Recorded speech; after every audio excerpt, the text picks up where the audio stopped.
예수가 그리스도이심을 깨닫고 믿게 해 주시옵소서.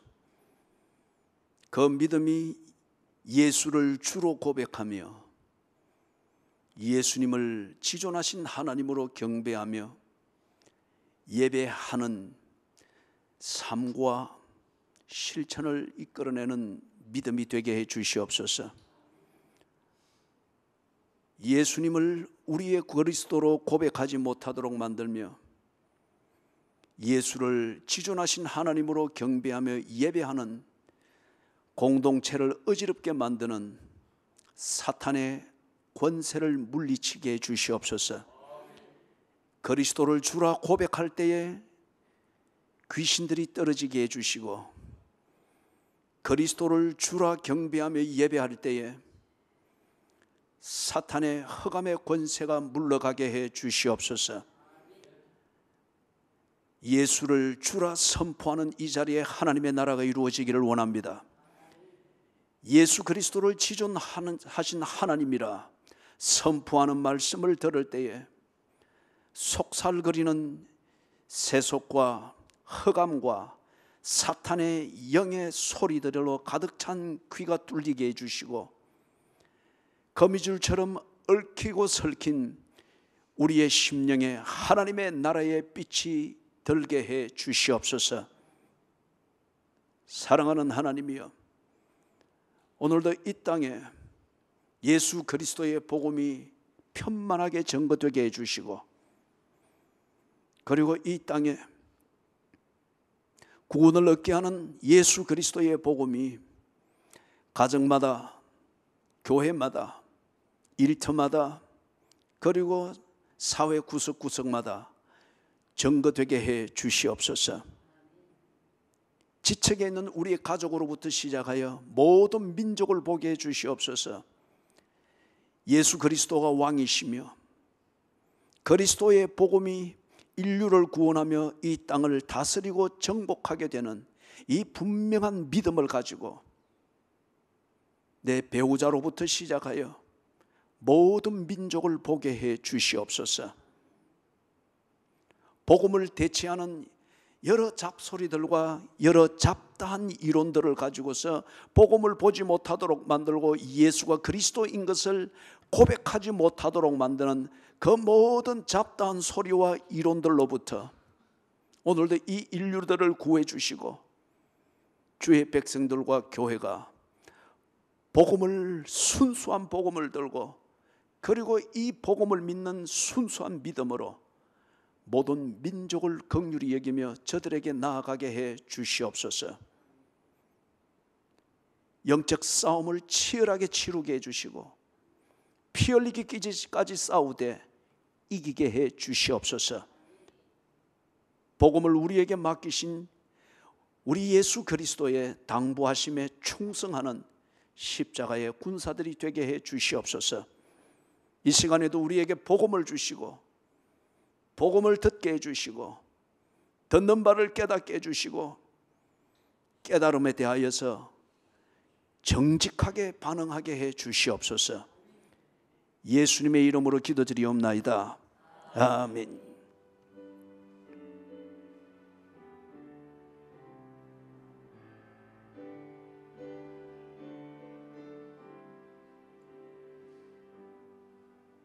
아멘. 누가복음 20장입니다. Text for tonight, the book of Luke, chapter 20.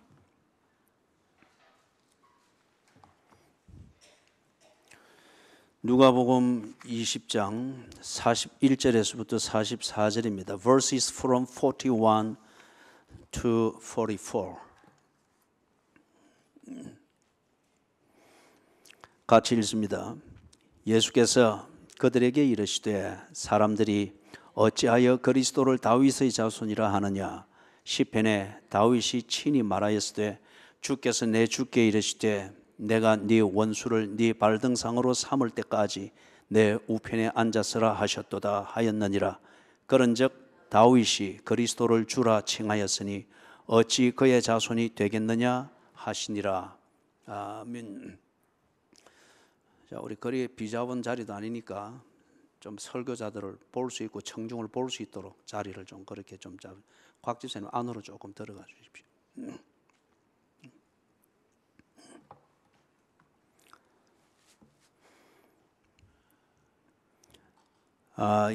이성적으로 뭔가를 알고 깨닫는 것 대단히 중요합니다. 하나님께서 우리에게 이성을 주셨기 때문에 그렇죠. 하나님이 우리에게 주신 계시, 이것을 감지하는 게 우리의 주파수를 만드는 첫 번째 작업이 이성일 수도 있고 감정일 수도 있습니다. 그렇지만 이 두 가지가 같이 작용을 해야 됩니다. 감정적인 반응과 감정적으로 납득이 되어지는 것, 그것만을 옳게 여기고 하게 될 때 반드시 실족하게 됩니다. 그리고 이성적으로 납득이 되어지고 이성적으로 믿어지게 된다라고 하여서 그것을 진리로 알고 그렇게 또 따라가게 되어질 때에 반드시 편협되게 되어지고 바리새인과 서기관의 그런 짝이 나기가 쉽습니다. 하나님께서 우리를 지을 때 우리에게 이성과 감정을 동시에 주셨습니다.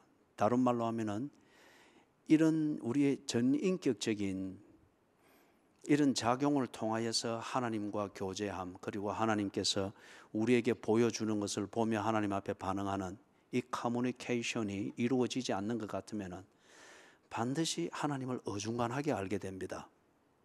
대개 보면은 이단들이든지 교회 안에서 문제를 일으키는 사람들이 보면은 전혀 복음을 모르는 사람들이 아닙니다. 어중간하게 아는 사람입니다. 아니면 편협되게 아는 사람입니다.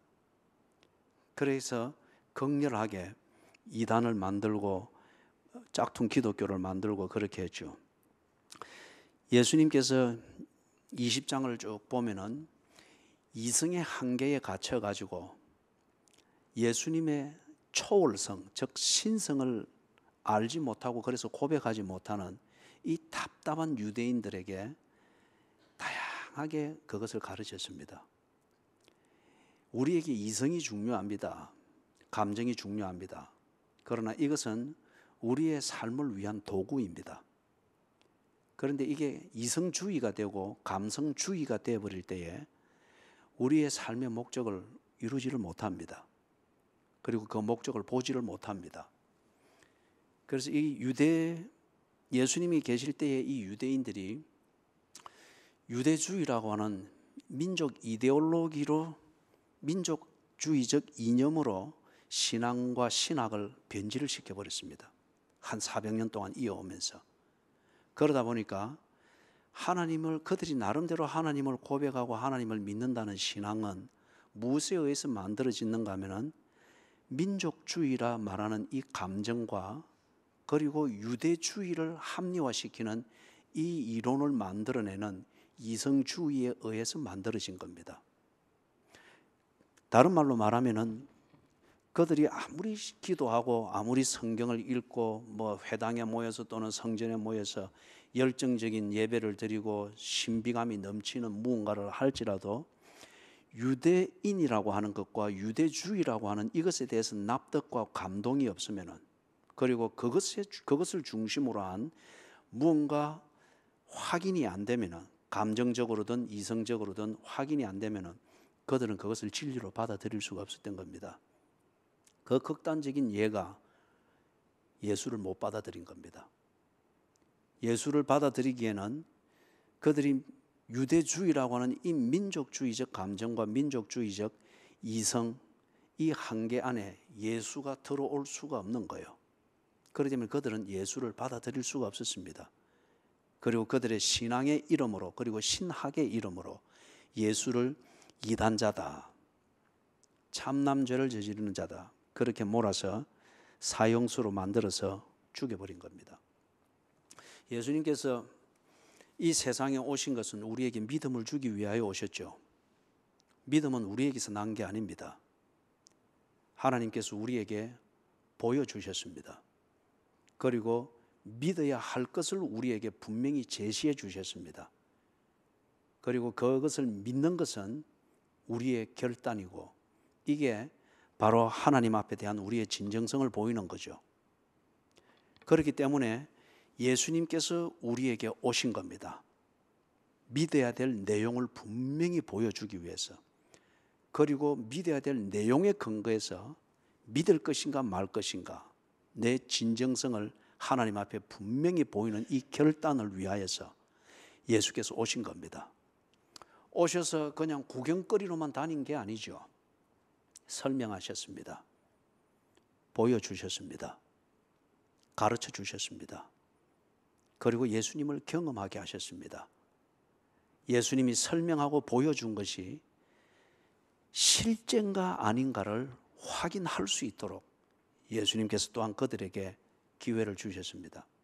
그런데 여러 문제가 있었죠. 그래서 오늘 이 얘기를 했던 이 맥락에서 보면은 그들의 감정주의적으로 신앙생활하는 이 유대인들은 자신들의 감정의 상태와 코드가 맞을 때는 예수를 따라다녔습니다. 그리고 어떤 부류는 자신의 이성이라는 이 체계 안에서 정리되어 있는 자신의 신학과 종교, 이 이성의 틀 안에 맞을 때는 예수를 인정했습니다. 그러나 이 이성의 틀 안에 맞지 아니할 때는 예수의 설교가 그들에게는 걸림돌이 되었고 시비거리가 되었습니다. 그래서 특별히 20장에서는 처음 시작이 그렇지 않습니까? 찾아온 사람들이 시비를 걸 때에 당신의 그 권위는 누가 준 겁니까? 그렇게 하면서 시비가 시작이 되잖아요.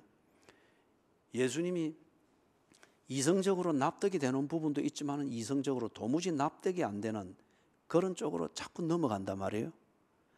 감정적으로 흥분이 되고 기분이 좋게도 하는데 때로 이 감정이 아주 헷갈리도록 만드는 그런 부분으로 넘어간단 말이에요. 그 부분이 뭐죠?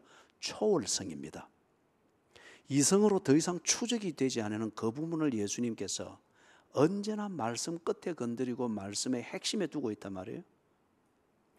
감정의 흥분으로 더 이상 받아들일 수 없고 그것마저도 감정의 흥분으로 재미있고 기분 좋다 하는 것으로 반응을 하자고 하니까 유대주의가 지배하고 있는 그 사회에서는 미치갱이로 보이거나 아니면은 이단아로 보일 수 있는 그런 게 되기 때문에 그들의 감정을 그 앞에서는 억지로 누르고 예수님을 동의할 수가 없었습니다.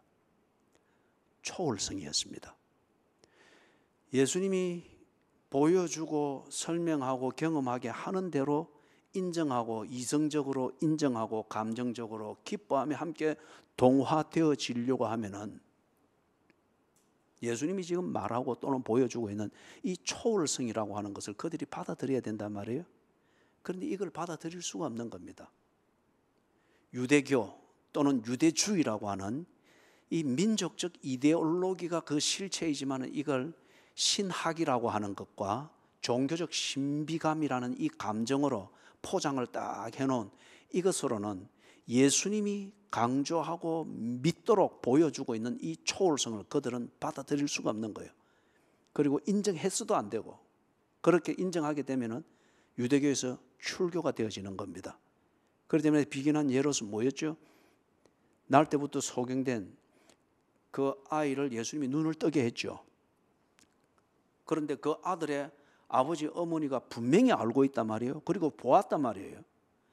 그럼에도 불구하고 이 유대교의 당국자들이 불러가지고 정인으로서 네가 보았느냐? 그러니까 이 부모들이 뭐라 합니까? 보한 것을 안 봤다고도 말할 수 없고 보았기 때문에 보았다고도 말할 수 없고 본 것을 안 봤다고 말하려고 하니 자기가 그래도 믿고 있는 계명을 어기는 것이다 말이에요. 하나님 앞에 죄를 짓는 것이고 본 것을 보았다라고 사실대로 말하려고 하니까 당장 밥줄이 흔들리는 거예요. 유대교로부터 출교를 당한단 말이에요. 그 당시 사회에서 유대교로부터 출교를 당하면은 비견한 예로 경찰 보호권도 없어집니다. 가다가 쿡 찌어 박아도 쿡 찌어 박은 그 사람이 죄로 취급을 받지를 않습니다. 그죠? 성문화된 법보다 더 무서운 게 뭐죠? 그 공동체를 지배하고 있는 관습입니다. 그 공동체를 지배하고 있는 관습. 그래서 예를 들어서 인도에서 지창감을 가지고 안 왔을 때 그들의 관습을 따라서 전통적으로 하던 게 시어머니나 시가댁에서 또는 남편이 이 신부를 괴롭힐 수 있습니다. 심지어는 쫓아내버릴 수 있단 말이에요. 그래서 고약한 시어머니들 같은 경우는 인도의 시골로 들어가면은 땔감으로 쓰기 위해서 소똥을 말려가지고 말려놓은 소똥을 재놨다가 이걸 땔감으로 쓰는 거예요. 말려놓은 소똥을 쌓아놓은 거기에 지창금에 대해서 불만이 있는 이 며느리를 시어머니가 소똥 속에 넣어버리는 거예요. 마른 소똥 속에. 그리고 이 소똥에 불을 질러버리니까 소똥은 불길이 나도록 타지 않잖아요. 역청탕처럼 싹 타들어가잖아요. 그 속에서 이 신부가 죽는 거예요. 이게 인도의 고약한 관습입니다. 이걸 인도의 법이, 성문화된 법이 금지하는 법조항을 해놨지만 이게 버젓이 이루어지고 있는데, 몇 년 전에 최초로 성문화된 이 법에 의해서 며느리를 그렇게 죽인 시어머니가 불과 몇 년의 구형을 받은 거예요. 그래서 무슨 말이냐, 성문화된 법보다도 관습이 더 힘이 있습니다.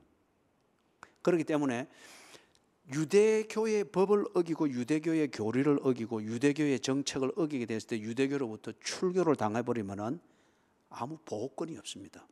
재산 보호, 꼭 사형과 같은 거예요. 그렇기 때문에 지 아들이 예수님에 의해서 날 때부터 소경된 지 아들이었잖아요. 그래서 예수님에 의해서 눈을 떴습니다.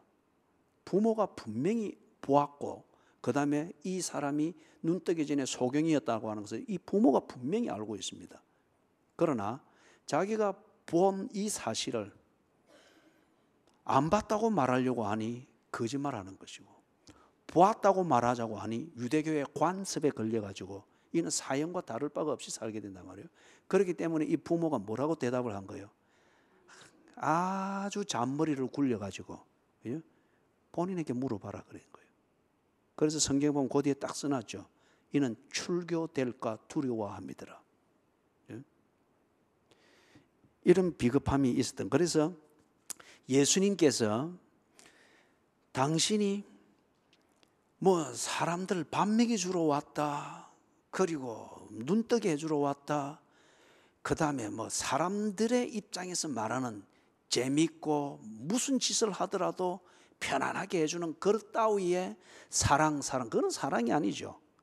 그 따위의 사랑 해주러 온 아주 그런 알라딘 램프에 들어가 있는 지니처럼 그런 걸 해주러 왔다, 이런 걸 알고 예수 주변에서 기뻐하도록, 그게 아니었어요. 그런 차원에서는 이런 부류에서는 이성주의적인 사람도 따라다니는 부류가 있었고 감정주의적인 사람도 따라다니는 사람들이 있었습니다. 그런데 내가 이것을 하러 온 것이 아니고 금을 주러 왔다. 그렇기 때문에 내가 온 이것으로 인해서 남편과 아내 사이가 원수가 될 것이다. 다시 말해서 예수의 이 초월성을 남편이 받아들이고 그 예수를 따르게 될 때에 예수의 초월성을 인정하지 않으면 아내와 티격태격하게 된다는 거예요. 금을 주러 왔다는 거예요. 부모와 자식 간에 원수가 될 것이다. 부모는 예수를 나의 구세주 하나님으로 믿는데 자식들은 그런 게 어디서 하게 될 때에 예배를 드리러 가는 부모에게 자식들은 뒤에 대놓고 욕을 할 수 있다는 거예요. 금을 주러 왔다. 그 표현이 그거예요.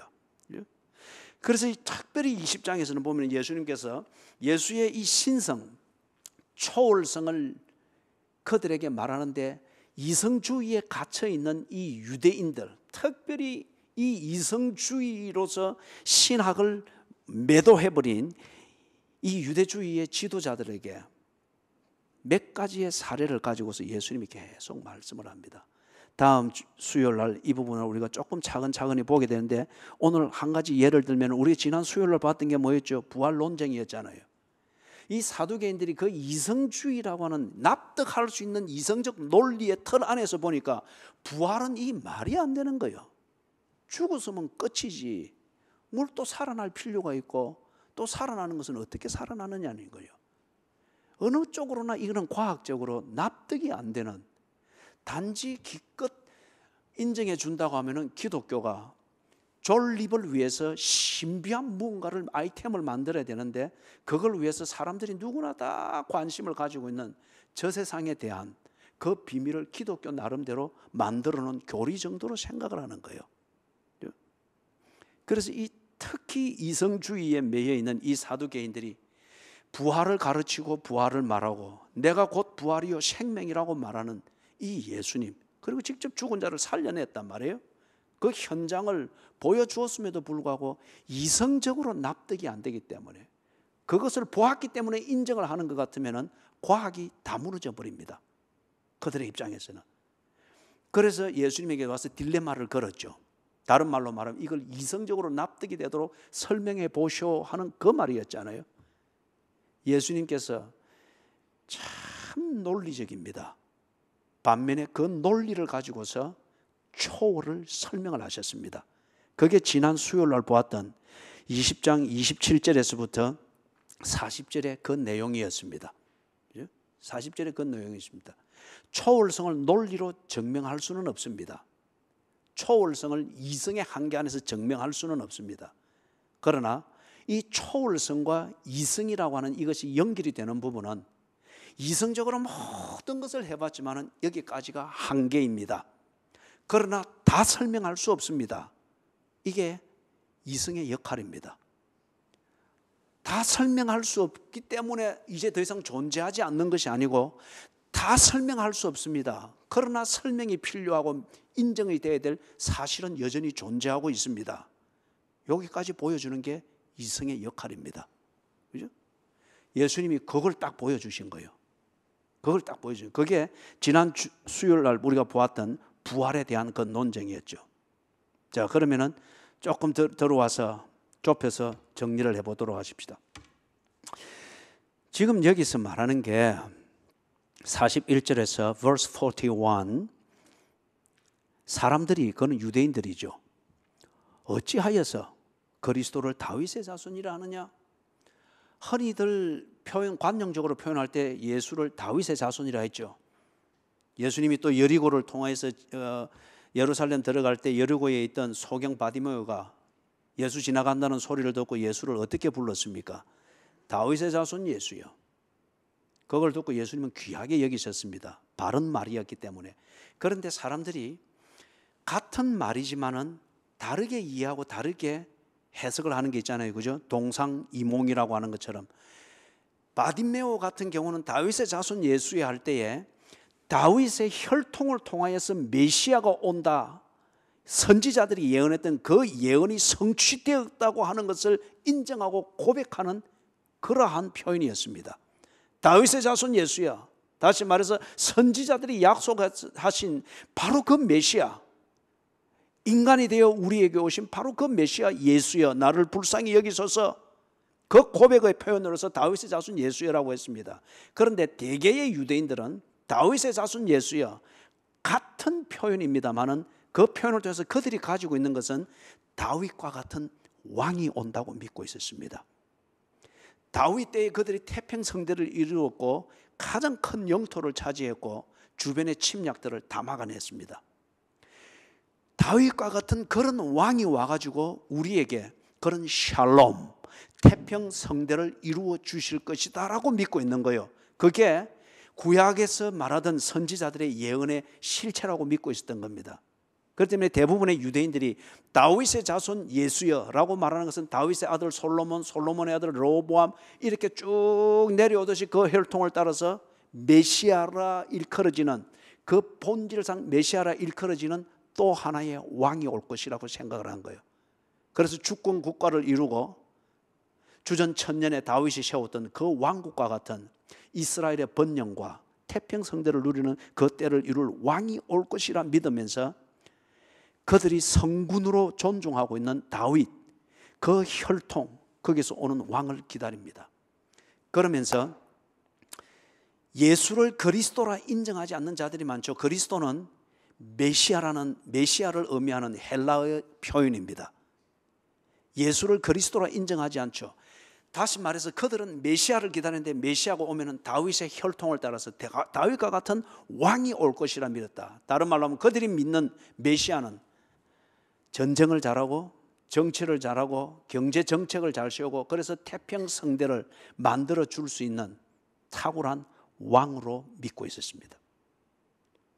여기에 대해서 예수님이 42절 43절에서 그들에게 반문하시면서 이것을 교정을 해주는 겁니다. 이것은 시편 110편 1절을 인용을 한 겁니다. 시편 110편을 보면은 다윗의 시라고 그렇게 표현이 되어져 있을 겁니다. 그래서 그 다윗이 지금 43절에 이 내용을 시로 표현한 거예요. 주께서 내 주께 이르되, 두 주가 주님이 나오는데 처음에 말하는 주께서 이는 야훼입니다. 야훼께서 나의 아도나이에게 말하기를, 첫 번째 주는 야훼로 표현되어 있고 히브리어 성경에 두 번째 주는 아도나이, 그 아도나이는 나의 주인이라는 뜻입니다. 야훼는 누구를 말하죠? 여호와 하나님을 말합니다. 그래서 이스라엘 백성들이 궁극적으로 여호와 하나님을 주인으로 불렀죠. 반면에 그 주인의 심부름을 하는 그 탁월한 지도자를 다윗이 뭐라고 불렀는가? 나의 주인이다. 그죠? 아도나이로 그렇게 부른 거예요. 능력자, 지도자. 그는 누군가? 야훼, 즉 여호와의 심부름을 하는 자다. 그런 의미에서 두 주인을 말하고 있는데 차원은 이렇게 다릅니다. 그런데 이 두 번째 말하는 내 주, 아도나이로 불렀던 이 주가 누군가? 메시아라는 말이에요. 그런데 선지자들의 예언에 보면은 여호와께서 처음에 말했던 주님, 여호와께서 약속되어진 메시아 아도나이를 보낼 것인데 그를 어떻게 보낸다고요? 다윗의 혈통을 통하여서 보낸다고 약속을 하셨습니다. 그렇기 때문에 다윗이 이것을 깨닫고 난 뒤에 나의 자손이 올 것이다, 그를 경배하라, 이렇게 말하지 아니했습니다. 여호와께서 보내는 메시아가 올 것이다. 육체적으로는 자기의 혈통을 통해서 천년 뒤에 올 그런 자손이지만 육체적으로는 그 몸을 입고 오는 자가 누군가? 여호와 하나님께서 보내시는 메시아라는 거예요. 그래서 다윗이 천년 뒤에 오는, 혈통적으로는 자기의 자손으로 오는 그를 가리켜서 주님이라고 부른 겁니다. 주님. 그가 메시아라는 거예요. 그러면서 44절에서 그런즉 다윗이 그리스도를 주라 칭하였으니 어찌 그의 자손이 되겠느냐? 메시아, 그가 오면은 다윗의 족보의 순서를 따라서 그가 다윗의 자손, 어떤 혈통적으로 자손이다, 거기에 머물러서는 안 된다, 유대인들아. 다른 말로 말하면은 바디메오, 그 소경이 고백했던 것처럼 그 고백이 담겨 있어야 된다. 그는 그리스도, 즉 메시아다. 그 메시아는 누군가? 주님이시다. 하나님이 약속하여 보내서 인간의 몸을 입고 이 땅에 오시는 메시아, 그리스도, 즉 주님이시다. 그 증거로서 다윗이 그렇게 했다는 거예요. 다윗이. 자, 여기서 이성주의적인 이 틀 안에서 볼 때 이거는 말이 안 되는 거예요. 이성주의적인 틀 안에서 볼 때 분명히 조상 다윗의 혈통을 통해서 왔으면은 다윗의 아들이지 어떻게 그가 하나님이 되고 신이 되느냐? 이성주의입니다. 과학적으로는 이게 말이 안 되는 거예요. 그런데 이것의 한계를 뛰어넘는 그 설명이 뭐냐? 예수님의 이 설명이요. 그의 천년 전의 조상인 다윗이 천년 뒤에 올 자기의 자손 중에 하나를 보고 주님이라 고백을 했다고 하는 것 같으면은, 그러면은 그가 주님이지 않느냐? 그의 직계 조상인 다윗이 그를 주님이라고 했다고 하면은 삼자인 너희들이 뭘 두고 그게 다윗의 아들인데 왜 주인이냐 마느냐 이런 논쟁을 왜 하느냐? 그 이성주의가 무색하지 않느냐? 다윗이 이 의미를 알고서, 하나님이 하시는 일의 의미를 알고 자기의 몸을 통해서 이성이라는 이 체계를 통해서 이루어진 초월성을 알고서 그가 주님이라 고백을 했다고 하는 것 같으면 그것을 증거로 삼아서 고백을 하는 이것이 오히려 더 논리적이지 않느냐? 예수님의 탁월한 논쟁입니다. 이 증거가 있기 때문에 특별히 유대인들에게 있어서 다윗은 어떤 증거보다도 가장 분명한 1차적 증거입니다. 다윗이 그렇게 했다고 하면 그것도 그들이 반신반의하는 자들이 간혹 있는 솔로몬이 그래 한 것이 아니고 절대적으로 신뢰하는 다윗이 그래 했다고 하면 그들에게 있어서는 이것이 1차적인 증거입니다. 다윗이 그리스도, 자기의 혈통을 통해서 오는 그 자손 중에 한 명을 그리스도라 인정을 하면서 주님이라 고백을 했다고 하는 것 같으면, 너희들이 만약 너희들 눈앞에 그리스도가 왔다고 하면 그의 하나님 되심, 메시아 되심, 다윗의 혈통을 통해서 보내겠다고 선지자의 입을 통해서 약속하신 하나님의 약속이 성취된 이 초월성을 왜 인정하지 아니하느냐? 그들이 비이성적이기 때문에 못 믿겠다라고 말하는데, 그들의 그 주장과 태도가 오히려 더 지극히 비이성적이라는 거예요. 정리를 해보십시다.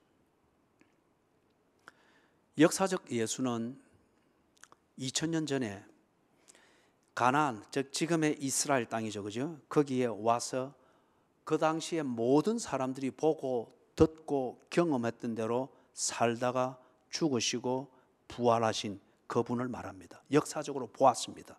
역사적으로 왔습니다. 그 당시 같은 동료인들이, 동시대를 살던 사람, 많은 사람들이 보고 경험을 했습니다. 역사적인 예수입니다. 그 다음에 두 번째, 그리스도 예수입니다. 이 그리스도 예수는 역사적 예수가 바로 그리스도 예수인가 아닌가, 이 부분에 대해서 사람들이 지금 헷갈리고 있습니다. 자, 그러면은 이렇게 예를 들어 보겠습니다.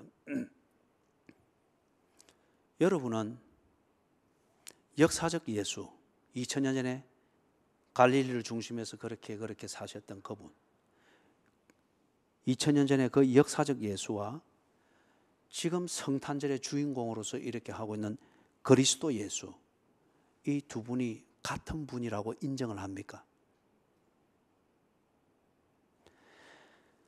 아니면은 역사적 예수, 그것도 신화처럼 지어낸 얘기다, 그런 게 어디 있어?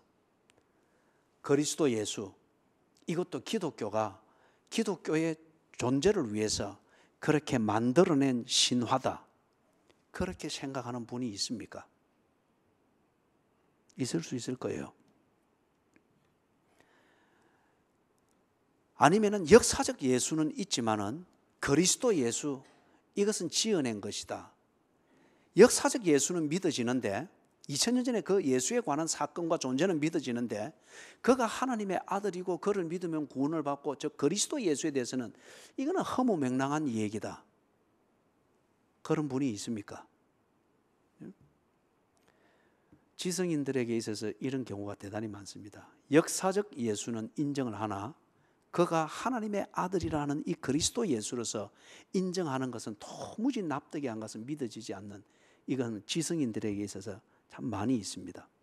자, 그러면은 말씀을 정리를 하겠습니다.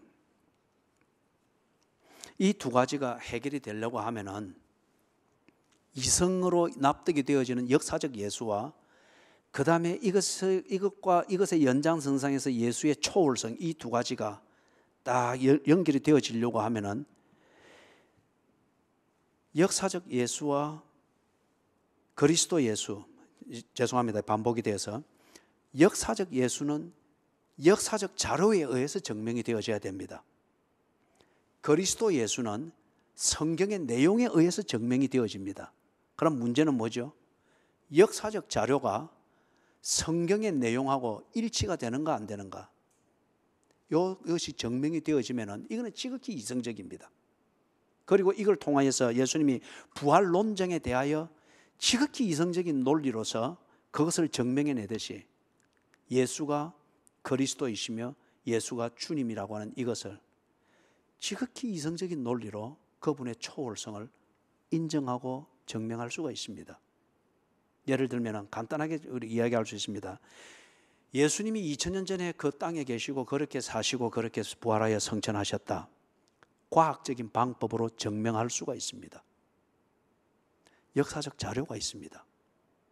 성지순례를 가면은 기본적인 차원에서 그 역사적 자료를 쭉 보게 될 것입니다. 고고학 자료가 있습니다. 예수님이 머물렀던 갈릴리 지역, 가브나움 지역, 가이사랴 지역 땅을 파고 이렇게 해보니까 그 당시 성경에 비춰져 있는 풍습, 그리고 그런 풍습대로 지어진 집터가 있고, 그런 풍습대로 하던 항아리가 나오고 고고학 자료입니다. 동시에 한편 그리스도 예수, 이것은 성경의 내용으로 증명이 되어집니다. 성경의 내용에서 볼 때에 예수는 다윗의 자손으로 왔고, 그리고 선지자들의 입을 통해서 증명되어진 대로 여자의 후손으로 왔습니다. 예를 들면 스가랴 선지자가 예언한 대로 나귀 새끼를 타고 예루살렘으로 들어오셨습니다. 예수님이 오시기 전 700년 전에 활동하던 이사야 선지자의 입을 통해서 예언되어진 대로 예수는 십자가에서 고난을 받고 죽으셨습니다. 성경의 내용이라는 이 내용에서 딱 볼 때에 예수는 분명히 그리스도입니다. 그럼 이제 우리에게 남은 문제는 뭐죠? 역사적 예수, 역사적 자료와 고고학 자료, 과학적인 방법으로 증명되어진 2000년 전에 살다 가신 예수라는 이 인물과 성경의 내용에서 딱 보니까, 그 구조 안에서 딱 보니까 예수가 그리스도인 거예요. 이 두 가지가 같은가, 이것을 증명을 해야 됩니다. 과학적으로, 이성적으로 이 부분도 어느 정도는 얼마든지 증명해 낼 수가 있습니다. 다른 말로 쉽게 말하면 이런 거예요. 이 성경의 내용이 한 가지 차원에서 뭘 말하는 거야? 역사적이냐 아니냐. 성경에 있는 기록되어지는 이 내용의 역사성이 증명이 되어지면은 예수가, 역사적인 그 예수가 바로 성경에서 말하는 그리스도 예수라고 하는 이 증명을 절대 부정할 수가 없을 거예요. 지극히 논리적이잖아요. 예를 들면 성경 안에는 역사성을 가지고 증명할 수 있는 내용들이 대단히 많죠. 성경 안에 많은 지명들이 나옵니다. 지역 이름들 또는 인물들이 나옵니다. 그 다음에 풍습이 나옵니다. 그리고 한 가지 더 예를 들면 이 안에 여러 사건들이 나옵니다. 성경 안에. 그게 주제는 아닙니다. 그러나 주제인 예수가 그리스도이시며 이 그리스도를 통해서 하나님이 구원하신다는 이 초월성이라는 이 초월적인 주제를 말하기 위해서 이게 우리에게 어떻게 이루어지는가를 말하는 그 현장을 말할 때에 여기에 관련되어진 지명과 관련되어진 풍습, 관련되어진 사람들, 그리고 관련되어진 사건들이 이 두꺼운 책에 쫙 늘어져 있습니다. 자, 그러면은 그 지명이나 인물이나 풍습이나 사건, 이게 성경 밖에서 과학적인 방법으로 찾아내고 정리되어 있는 역사적 자료에서 이게 딱 확인이 되어지면은 성경은 역사적인 책입니다. 성경 밖에 고고학 자료든지 어떤 이걸 통하여서 똑같이 갈릴리 주변에서 고기 잡는 어부들과 여기서 말하고 있는 반세겔짜리 동전이 발견이 되어지고 베드로가 잡았던 고기가 지금도 잡혀지고 그리고 여리고성에 무너진 터가 그대로 발견이 되어지고 아이성이 그대로 발견이 되어지고 향유 붓는 여인이 그래서 세리의 집에 가서 향유를 붓던 이 풍습이, 그 풍습이 2000년 전을 언급하던 그 자료에서, 역사적 자료에서 똑같이 유사한 이런 풍습들이 발견되어지고 확인이 되어지는 것 같으면 여기에 기록이 되어져 있는 풍습이든지 인물이든지 지명이든지 사건은 바로 역사적인 사실입니다. 그죠? 자, 그런 것 같으면은 성경이 역사적인 사실 위에서 기록이 되어진 게 분명하단 말이에요. 그러면 예수님이 갈릴리에서 사셨고 갈릴리에서 가나 혼인잔치에 가셨고 하는 이것은 그게 초월성을 사람들이 못 믿는다고 할지라도 예수님이 그렇게 하셨다고 하는 것을 기록한 성경은 역사적 사실인 것이 분명합니다. 역사적 자료에서 증명이 되어지니까. 기본적으로는 성지순례를 가면 기본적인 것은 바로 증명이 되어지니까. 그죠? 거기에 갈릴리가 있단 말이에요. 여전히 지금도 갈릴리가 밤과 낮에 기온차가 너무 심해서 때로 파도가 있는 것처럼 풍랑이 일과한단 말이에요. 그럼 풍랑 있는 바다를 예수님이 걸으셨다고 하는 것, 이 사실이 신화처럼 지어낸 게 아니잖아요. 역사적 사실에 근거해서 지어진데 문제는 예수가 하나님의 아들이라는 이 초월성을 못 믿고 있다는 거지 않습니까? 그런데 여기서 기록되어지고 있는 그 내용들에 역사성이 증명이 되어지고 있는 것 같으면은 성경을 통해서 우리에게 전가하는 예수님의 그 실체, 이것을 부정하는 것, 이게 오히려 더 비논리적이라고 생각지 않습니까? 마지막으로 한 가지 예를 들으면서 예정을 하고 마치도록 하겠습니다.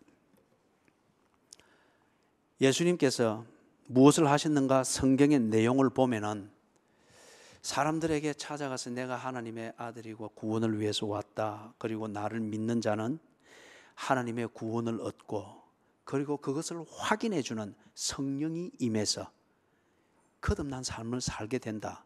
이게 골짜지 않습니까? 그래서 베드로가 요한복음 20장에서 보면은 바로 그 역사적인 자리 갈릴리에서 어부들이 아침에 조반을 먹는 방식대로 예수님이 잡은 고기를 구워서 바베큐해서 먹었단 말이에요. 그거는 어부들의 조반하는 풍습입니다. 역사적 현장이에요. 거기서 베드로가 예수를 만나고 예수를 경험했습니다. 그런 뒤에 베드로가 어떻게 됐죠? 완전히 바뀌어버렸습니다. 완전히 바뀌어버렸어요. 그래서 베드로에게 내 양을 먹이라, 내 어린 양을 치라, 내 양을 먹이라. 그리고 베드로가 예수님이 말씀하신 대로 그렇게 살아갔습니다. 젊어서는 네가 네 마음대로 다녔으나 늙어서는 네가 알지 못하는 자가 와서 띠띠우고 그들이 끄는 대로 네가 갈 것이다. 베드로가 그렇게 살았습니다. 그런데 2000년이 지난 지금, 2000년이 지나오는 과정에서도 그랬고, 지금 바로 이 현장에서도 베드로가 만났던 바로 그 예수를 만나는 사람들이 있습니다. 베드로가 했던 그 고백을 하는, 똑같이 고백을 하는 사람들이 있습니다. 그리고 베드로가 살았던 것처럼 예수께서 당부하신 예수의 양을 먹이기 위해서 새로운 삶으로 헌신해서 사는 사람들이, 그리스도인들이 지금도 있습니다.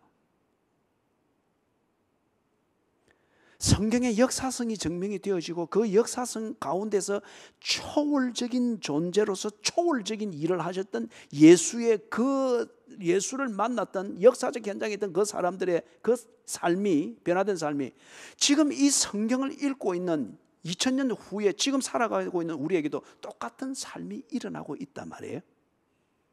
초월성이 지금도 일어나고 있단 말이에요. 한 가지만 더 예를 들어봅시다. 향유 붓는 여인. 예수님을 만난 뒤에 이 여인이 그 동네에서 죄인이라 소문난 여인이라고 했지 않습니까? 표현해 보면은 예수님을 만난 뒤에 대단히 감격했던 모양입니다. 그래서 자기가 가진 가장 중요한 재산 향유 300데나리오를 담은 항아리를 들고 가서 식사하고 있는 예수님의 머리에 부었죠.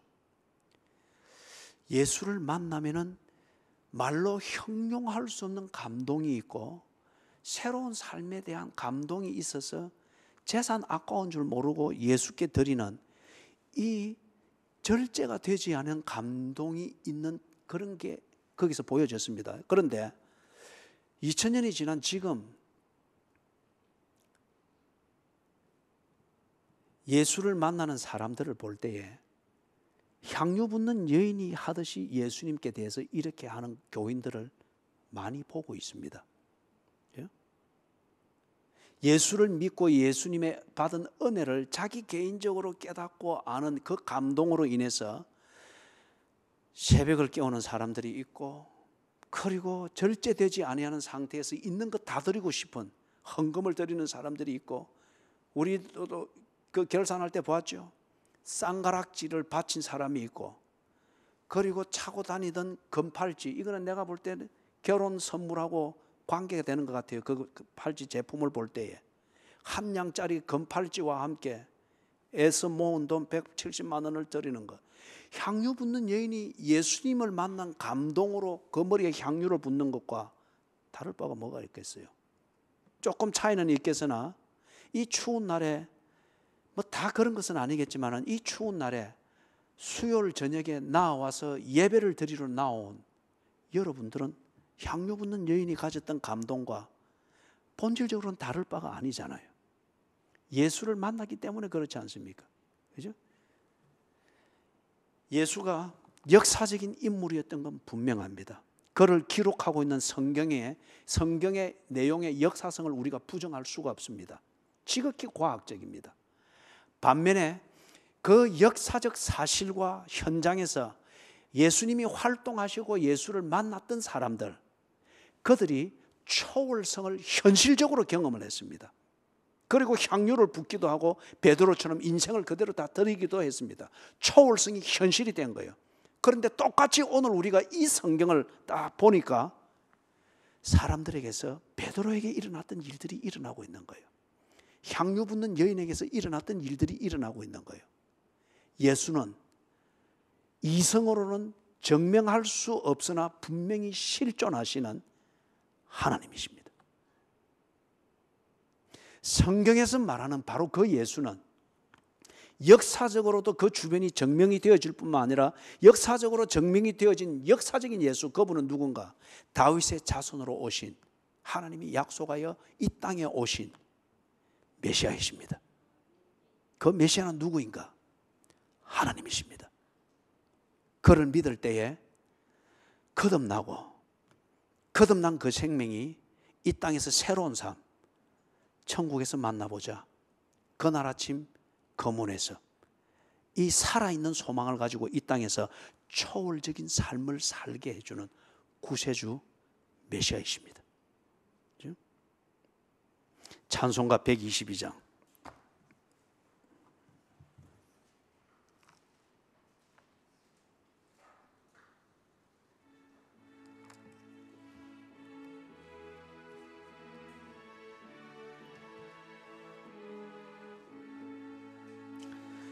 찬반 가온 성도여 다 이리 와서 베들레헴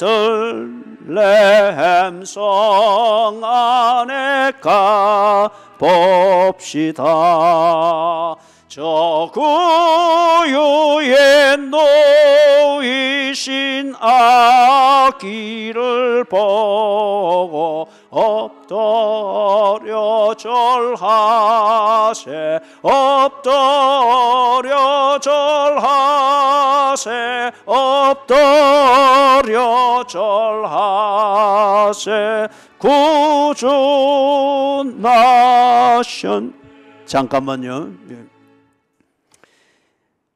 한 신학교 교수님이 이 논정을 해 나가면서 딱 마지막 결론부에 그 교실에서 다 이게 공감이 되어지는 그 영성이 감지가 되어졌습니다.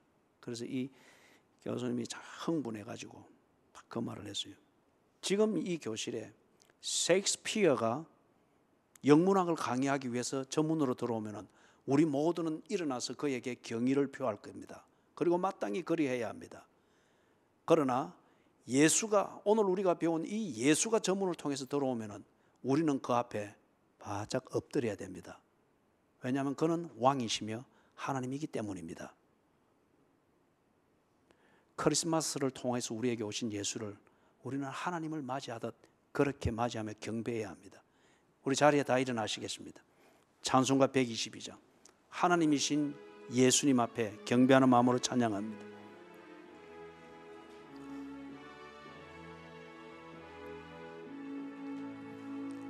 찬반 가온 성도여 다 이리 와서 베들레헴 성 안에 가 봅시다. 저 구유에 놓이신 아기를 보고 엎드려 절하세, 엎드려 절하세, 엎드려 절하세. 구주 나셨네. 저 천사여 찬송을 높이 불러서 이 광활한 천지에 울리어라. 주 하나님 앞에 늘 엎드려 절하세 엎드려 절하세 엎드려 절하세 구주 나셨네 이 세상에 주께서 육신 때에 참신과 참사람이 되시려고 저 동정녀 몸에서 나시었으니 엎드려 절하세 엎드려 절하세 엎드려 절하세 구주 나셨네 여호와의 말씀이 육신을 입어 날 구원할 구주가 되셨도다 늘 감사한 찬송을 주 앞에 드려 엎드려 절하세 엎드려 절하세 엎드려 절하세 구주 나셨네 아멘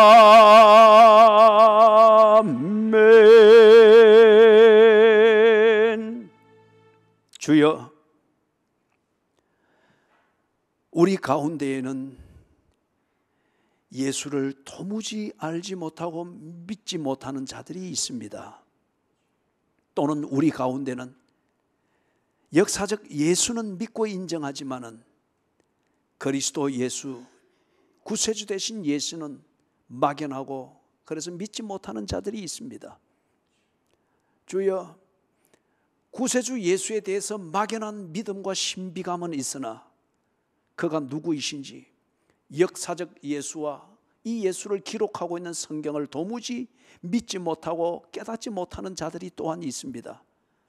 오 주여, 크리스마스를 통하여 예수를 기록하고 있는 성경을 보게 해주시고 성경을 기록된 성경을 읽을 때에 역사적 예수로 오신 메시아 예수를 깨달아 알게 해 주시옵소서.